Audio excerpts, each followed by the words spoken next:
আরে মেহেদি যাও আমার জন্য গিয়ে সোনার বিস্কুট খুঁজে নিয়ে আসো। এখানেই ঘোরা শুরু করে জোর লাগাকে। আরে বাহ, আমি তো একটা সোনার বিস্কুট পেয়ে গেছি। এটা নিয়ে আমি তাড়াতাড়ি উপরে চলে যাই। আরে বাহ মেহেদি, তুমি তো আমার জন্য একটা সোনার বিস্কুট খুঁজে নিয়ে এসেছো। যাও এবার গিয়ে আমার জন্য আরো 2টা সোনার বিস্কুট খুঁজে নিয়ে আসো। এবারও আমি এখান থেকেই ঘোরা শুরু করি। আরে আরে কি, এবার তো আমি একটা সিলভার কালারের বিস্কুট পেলাম। এটা নিয়ে উপরে চলে যাই। আরে মেহেদি, আমার তো সিলভার কালারের বিস্কুট লাগবে না, আমার তো সোনার বিস্কুট লাগবে। এই মেয়ে, এই দেখো আমার কাছে তো একটা ডায়মন্ড আছে, তুমি যদি আমার সাথে যাও তাহলে ডায়মন্ডটা দিব। আরে থাক, তুই তোর সিলভার কালারের বিস্কুট নিয়ে আমি গেলাম ওর সাথে। আরে মেহেদি, তুমি এখানে কান্না করতেছো কেন? চলো আমার সাথে, আমি তোমাকে ক্রিস্টাল পাথর খুঁজতে সাহায্য করব।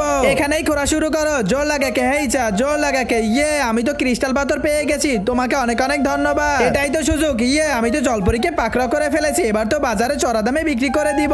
এই টাকা দিয়ে জলপরীকে কিনে নিয়ে যাও। আরে এটাই তো সেই জলপরী, আমি তোমাকে ক্রিস্টাল পাথর দিব। আরে একটা হবে না, 2টা লাগবে, তাহলেই দিব। আরে এখন কি করা যায় বন্ধুরা? এখন তো তোমরাই সাহায্য করতে পারো। কিন্তু তুমিও যদি আমার মতন তোমার বোনকে অনেক বেশি ভালোবেসে থাকো তাহলে চ্যানেলটি সাবস্ক্রাইব করো। আর যদি ভাইকে ভালোবেসে থাকো তাহলে ভিডিওতে একটি লাইক করো আর কমেন্টে আই লাভ ইউ ভাই বোন লেখো।